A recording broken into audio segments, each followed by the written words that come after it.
Alright everybody, welcome back to Star Ocean 5, Ghostbusters and Ghostbusters 2016 edition. I decided to go ahead and get right back into it. No loading screen, no nothing. The sooner the better. It's gonna be a bit tough for me to come up with some dialogue today because I have things on my mind. And it's not even that important, but it's there and it won't go away. So I'm gonna give you a heads up. It's about Ghostbusters 2016. So if you don't want it spoiled, I'm not gonna say fast forward because I might still be talking about it for a while, but I'll say I don't know, if you don't want it to be spoiled, just don't be here. Just don't be here. If you don't want it spoiled. I'll try to be light on the spoilers, but I'll go into it if I have to. So, I saw Ghostbusters the other night. The newest one, the 2016, Melissa McCarthy, crazy reboot. I saw it. I was hoping it'd be better than what the trailers show, and it was. Oh, what's going on here? How'd they do that? I've never seen that type of signaturgy before. They're all Ken. So how about you hand Aurelia over to us? Just who are you bastards? Let's fight. It's none of your business. Now be a good boy and hand over the brat.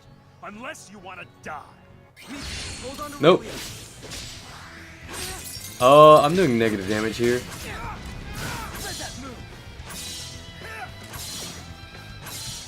What? It doesn't work? How's this possible? Nothing we do hurts them at all. What can we... That's a pretty underhanded fighting.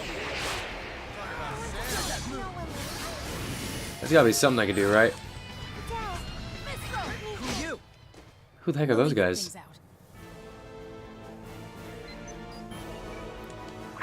They look like they're from Fire Emblem. Our shields are gone. I've neutralized their shields. And they join in just like that. Awesome. You meddlers aren't from this planet, are you? Anyway, so I saw 2016 Ghostbusters. I had very low expectations going in, but I still hoped it would be something. And boy, was it something. Let me tell you. So there's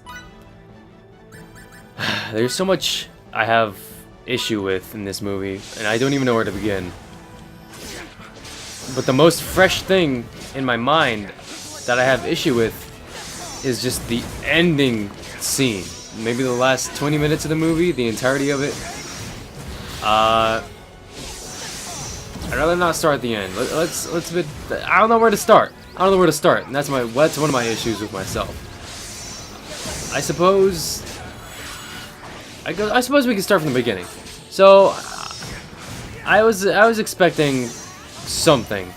I wasn't expecting a lot. I was expecting something. Not for it to be nearly as good or as lovable as the original. But after seeing this reboot, it only makes me...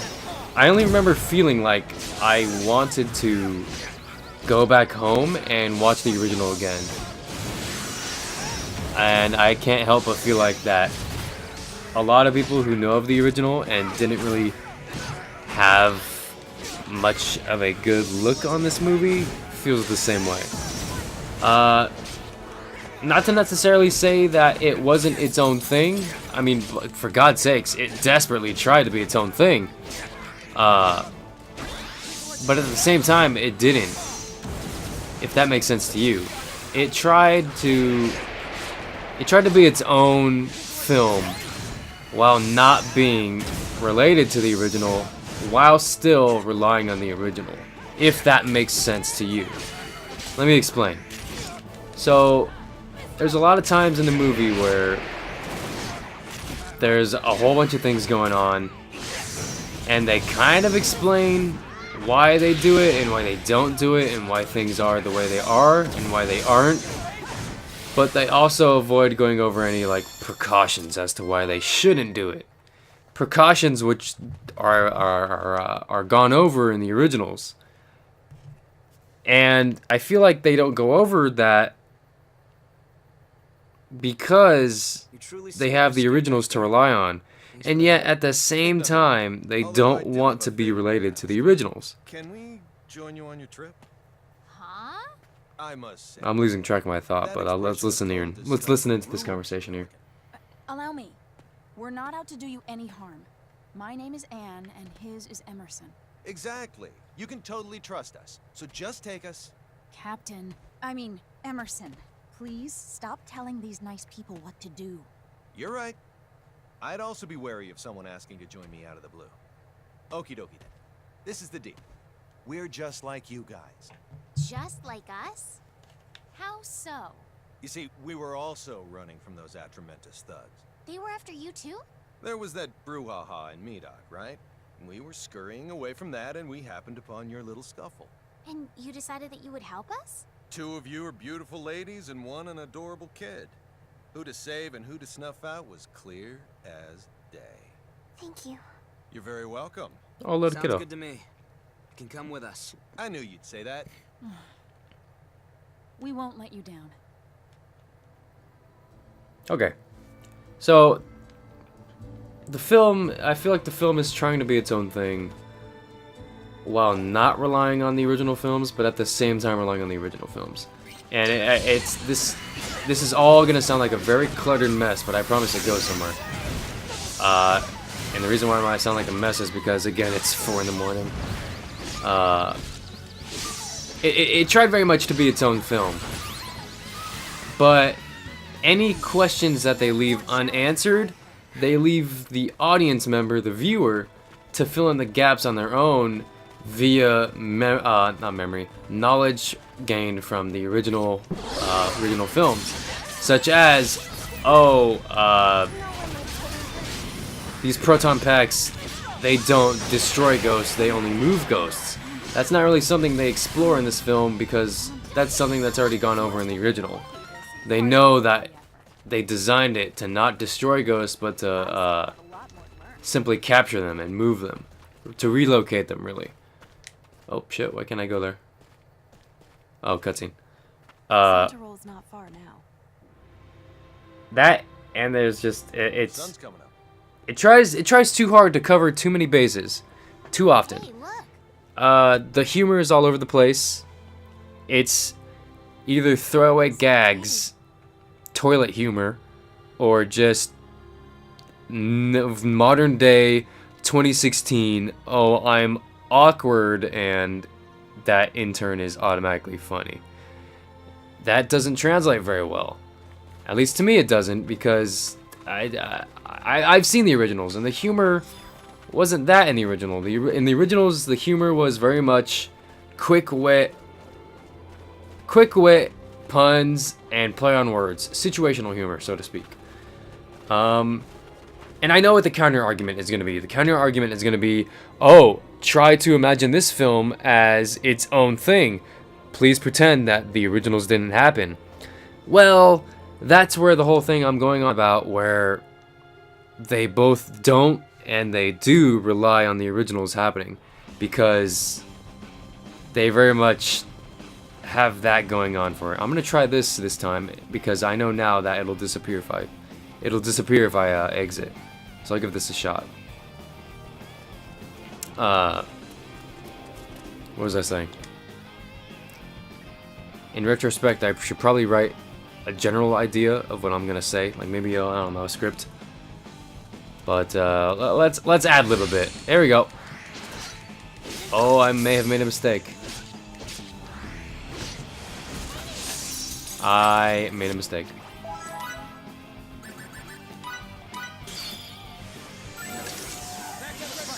How do I change characters? Change characters. There you go.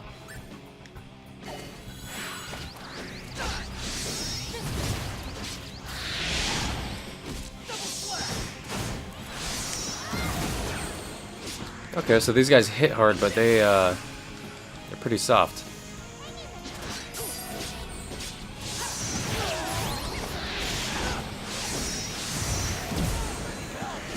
So anyway, back to it. You can't make the argument that please pretend that this film doesn't, that the original films don't exist, when it draws so many parallels to the original. Just alone in the setup of the 4 characters, you know, well, even then they do that wrong. They have the whole 2 scientists, 1 friend, and well, even then, I suppose it's 3 scientists because the original was 3 scientists. But then again, the trailer doesn't know that because they say, oh, just so much. There's so much, and it's hard to cover them all because you end up going over it again, and you sound like you're repeating yourself. Which, to your credit, I suppose, I am a bit, but at the same time, I shouldn't have to. So the trailer, right in the beginning, it states 30 years ago. I don't remember if it was 2 scientists or 3 scientists and a friend, or maybe they even said 4 scientists and got it completely wrong. Save New York City from something. So that's where they make their first mistake. They mention the originals right off the bat, and yet they want to be its own thing. It wants to be its own continuity, and wants to be its own alternate reality or whatever. And yet, it right off the bat mentions how the originals happened 30 years ago. So the mistake there is that they don't clarify on if they mean in real time, like in our life, or in the movies, like actual timeline. Because they just kind of mentioned 30 years, and then they mentioned specifically New York City, in which the city takes place, for both movies. That's where the issue comes up, of where it tries to be its own original thing while still relying on the original films that exist. And it's jarring because it draws a lot of parallels to the original. Like as I was saying earlier, the whole character setup, the 3 characters, and then the 1 average everyday person. But even then, the 4th character introduced later on, I believe she's called Patty in this film. Patty, and that just goes to show how much memorability the film has. I don't even remember the other 3 scientists' names. Patty, I can't remember for the life of me the other 3. Patty, the other 3. Patty's parallel to the original character, Winston, not good at all. Like, not accurate at all. Winston in the original was supposed to play this, straight man who relates to the average guy. Holy shit, I got decimated.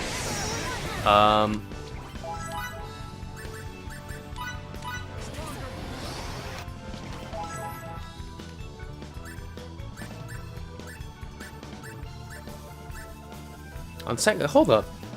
That music is straight up some, I believe that's actually Valkyrie Profile. That's pretty awesome. Anyway, let's move on to a fucking point, can I? The parallels drawn between the characters. Winston in the original was supposed to play the straight man that brought all the science talk down to the ground so that the average viewer can understand it. Patty doesn't do that at all in this film. Patty is more of just this loud, obnoxious, over-the-top stereotype of the characters today. Didn't really serve too much of a grounding purpose other than I'm this loud lady and I'm being loud, so I'm automatically funny. Oh, here I go making jokes about self-referential jokes about me being a woman and then me being a minority. Those weren't jokes that were made or were relative in the original. Like, Winston wasn't this I think I'm permanently paralyzed. I think I understand that now. Yep, there you go. Like, Winston wasn't this over-the-top character stereotype. He was just this everyday average straight man.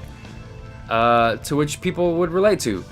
I would hope that not everybody relates to Patty, because everybody would then be this loud, out of control, obnoxious person. It's like, why would you want your audience member to relate to that? Not that necessarily that's a bad thing, but it's a bad thing in terms that the parallels between Winston and Patty are almost non-existent. That's the only way I really see it as a negative, because that's not how the original character of Winston, being the average man and the minority of the group, you know, being portrayed. So enough about the characters. Oh shit, actually no, not enough about the characters. Even then, who's Chris Hemsworth's character? Kevin in this movie, and this is another issue I have with the overall writing of the film and the completely obnoxious. And don't get me wrong when I say this, I'm all about feminism and I'm all about women equality. Hey, I love the fact that that the 4 ladies are in the lead roles. That's great. But when the undertone of the overall writing is about just absolutely shitting on men and making them look like absolute monsters, that's kind of an issue. And you know, had the original been like, oh man, ladies are these objects and they deserve nothing more and they're stupid, then okay, I understand. If that was in the original and they're trying to draw that comparison and trying to turn the tables a bit, then that makes sense. None of that misogynistic shit was in the original. Given that there's one infamous scene where something is slightly misogynistic and it's in there. But that's a deleted scene and they cut that out. And they cut that out for good reason, because it didn't fit the film and it didn't exactly leave a good taste. So they cut it, to which I applaud them. Now in this movie, the 2016 reboot, the receptionist, Kevin, a complete over-the-top buffoon. Now, to his credit, again, he's probably the funniest thing about the film. And the reason why that is because he's just exactly that. He's this over-the-top buffoon in which he's larger than life, this moron who's hilarious. Oh shit. This moron who's hilarious. God damn, I am dying a lot.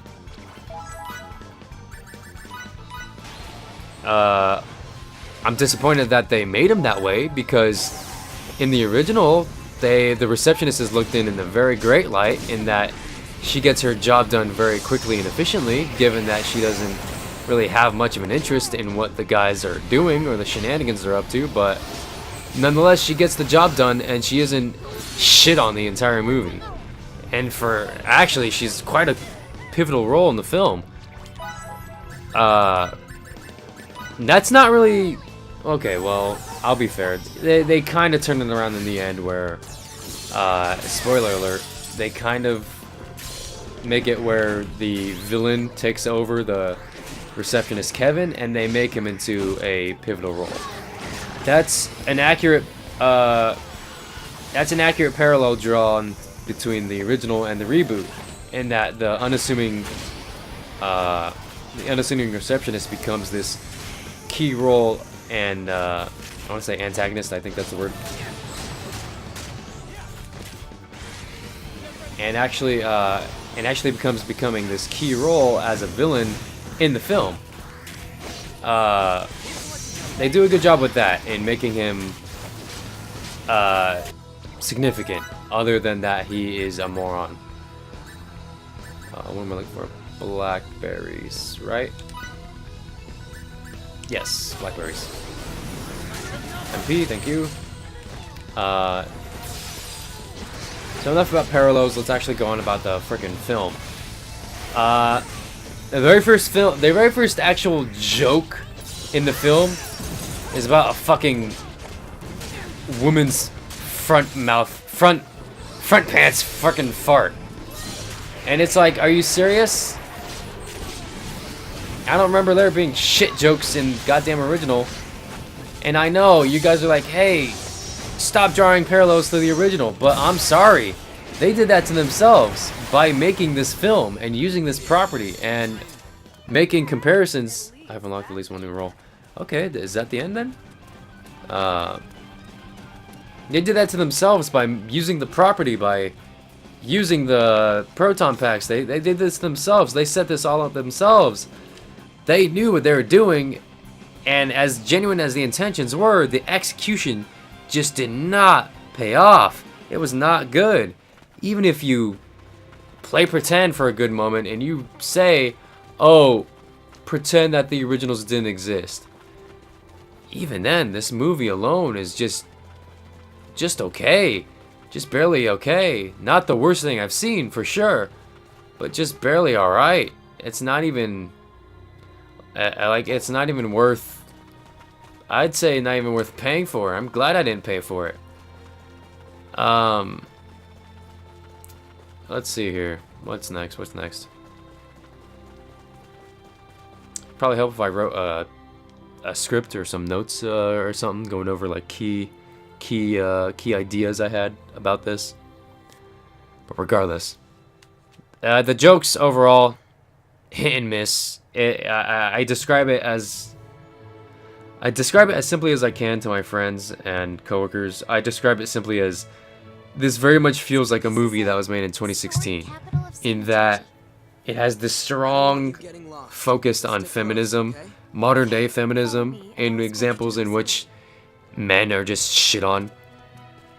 And that the joke and humor is that it's either toilet humor, awkward, I'm in this situation and I'm making like a gesture or a noise, humor, or just simply cutaway throwaway gags, which sometimes are funny, but other times are just like, I guess you guys had to do that. I don't know. I just don't get the feeling that the majority of the jokes in this film were as sharp-tongued, sharp-witted, and well-delivered as the originals. There was almost no wit to it. There was no... what was this? Tasker. Okay, so subquests. They just weren't well thought out. Attack turn. What is this? Item cards, okay. Or magic items, sorry. Whatever you want to call them. Blueberries, yes. Blackberries I haven't had to use surprisingly. More fresh sage, absolutely. Max out on those. Is that a hotel? No, it's a request board. What's over here? Ingredients and armory, I believe. Do on the armory. But the jokes were very not good. I wouldn't say like not good in general. I'm sure they did the job for someone out there, but that's another point where they try to cover their bases by catering to all audiences, such as kids and fans of the original, in their attempts to make jokes and their humor. And not to mention the audience of modern day times.